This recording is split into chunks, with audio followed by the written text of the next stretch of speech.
Bem, estamos retornando com a doutora Karine com esse assunto tão interessante que é as doenças da glândula tireoide. Eu creio que está bem esclarecedor. Doutora Karine, agora vamos falar sobre quando a glândula funciona de menos, conhecidos como hipotireoidismo.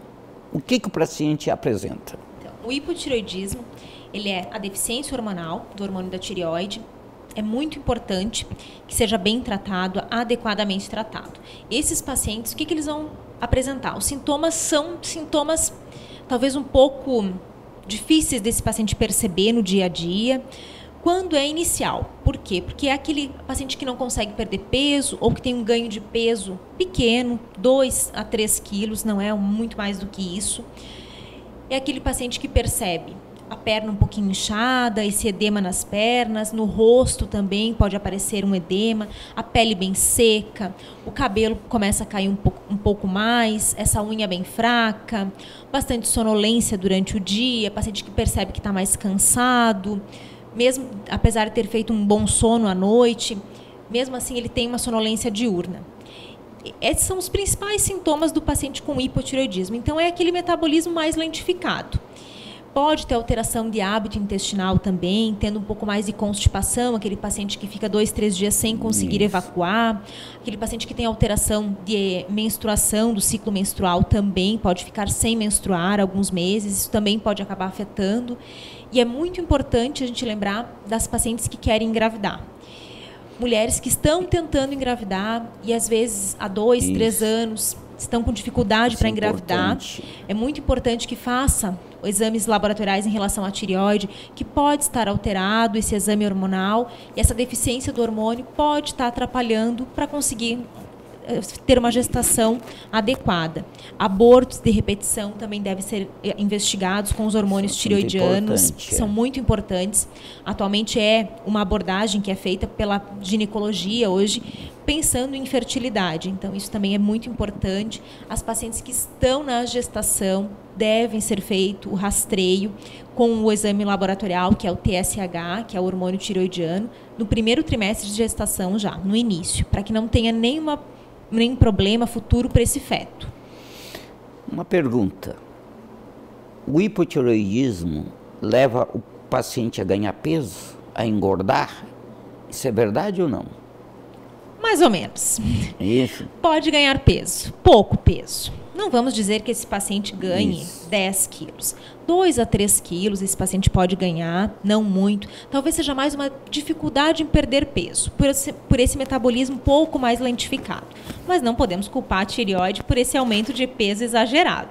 Então, e paciente que está tratando o hipotireoidismo adequadamente, não ganha mais peso. Então, desde o momento que ele começou com a medicação e está bem tratado adequadamente na meta de tratamento, não tem mais ganho de peso.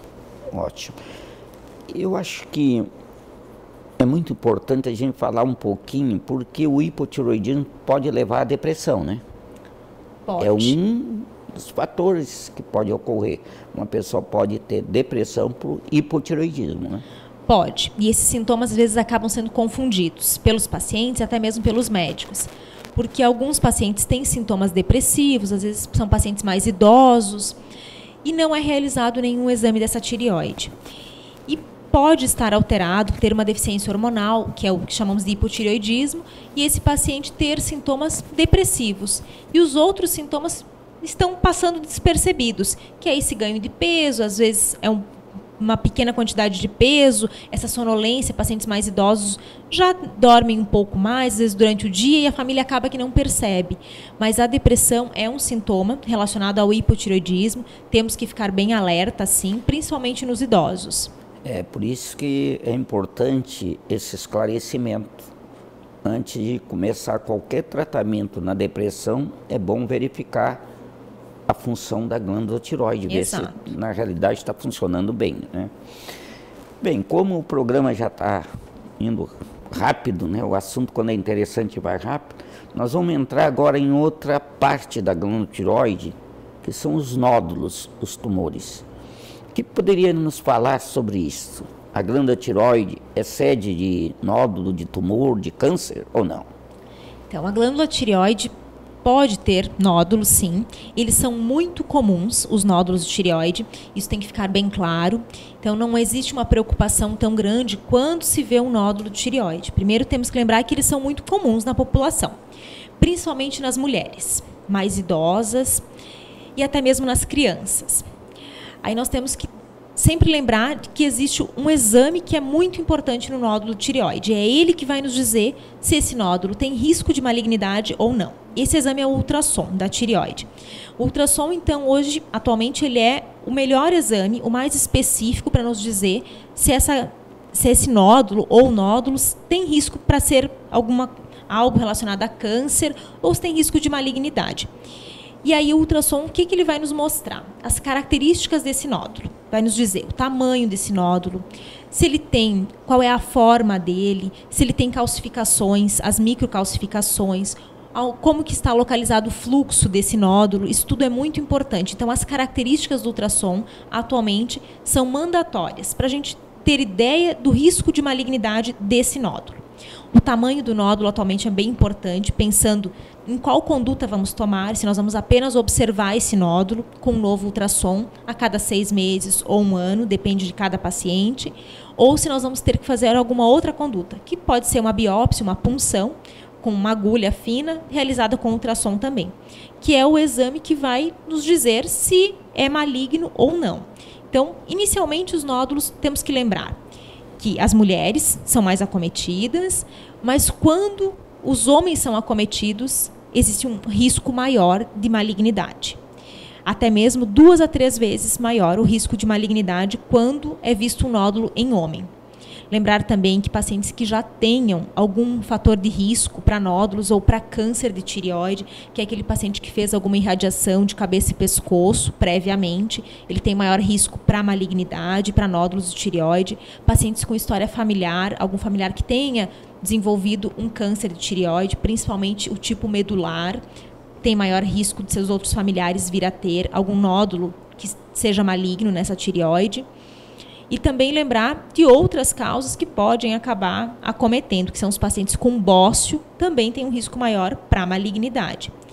O hipo ou o hipertireoidismo, eles são controversos em relação à malignidade.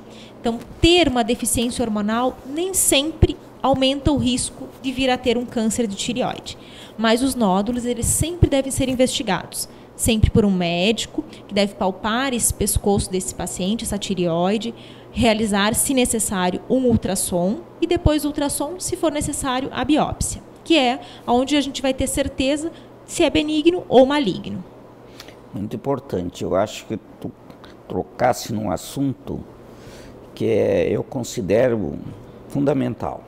Hoje o exame da tireoide, né, além do exame clínico realizado, o exame físico, a ultrassonografia é uma arma muito importante para os médicos endocrinologistas, principalmente para o paciente, porque a ultrassonografia nos dá muita informação sobre a característica do nódulo, né? E a punção também é importante para saber o aspecto citológico desse nódulo.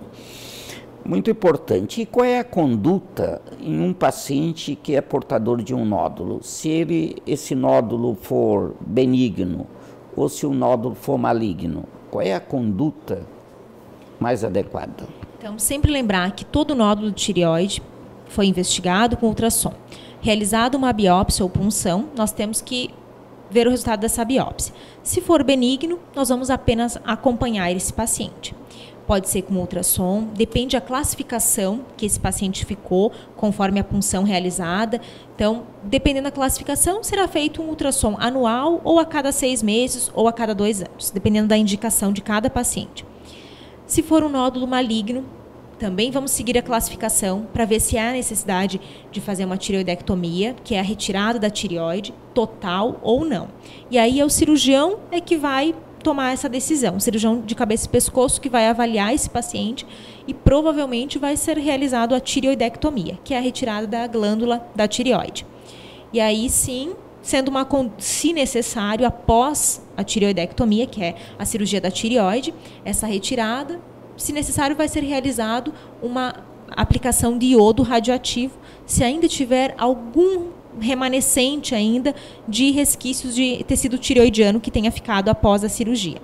Mas é sempre importante lembrar que a punção é que vai nos dizer se é benigno ou se é maligno e que conduta que nós vamos tomar. Existem também algumas punções que vêm com uma característica indefinida. E aí aquele paciente que vem com a punção indeterminada, esse deve repetir a punção depois de 6 meses. Muito bem, foi bem esclarecedora o que a doutora Karine falou. Para encerrar hoje esse bate-papo tão interessante, eu gostaria de saber se gestante pode fazer uso de hormônio tireoidiano. Então, doutor Mário, a gestante pode, e se for necessário, ela deve fazer uso sim. Porque se ela tiver uma disfunção da tireoide, um hipotireoidismo, e ela estiver necessitando desse hormônio tireoidiano, ele é muito importante, tanto para a gestante quanto para o feto. Se não for oferecido esse tratamento para a gestante, ela pode vir a ter um abortamento ou outras complicações durante a gestação. E o feto pode vir a ter inúmeras alterações depois mesmo, até mesmo na escola, na fase de aprendizagem na escola, essa criança pode vir a ter deficiência na aprendizagem. Então é muito importante que faça o tratamento adequado à gestante. Se ela realmente tem um hipotireoidismo, ela deve ser tratada, não existe risco algum desse uso do hormônio tireoidiano, ela deve ser tratada adequadamente, ela pode amamentar, inclusive, após ter ganhado o nenê, pode amamentar usando hormônio tireoidiano e não há nenhum malefício para o feto, pelo contrário. Bem, minha gente, viu como foi interessante vocês assistirem o programa na TV Tubá, hoje, com esse assunto tão esclarecedor sobre as doenças da glândula tireoide com a doutora Karine? Agradeço muito, doutora Karine, a sua presença, e a TV Tubá estará sempre à sua disposição. Agradeço muito, doutor Mário, o convite. Fico lisonjeada de estar aqui, claro, com a sua presença, e estamos sempre à disposição. Muito bem. Muito obrigado.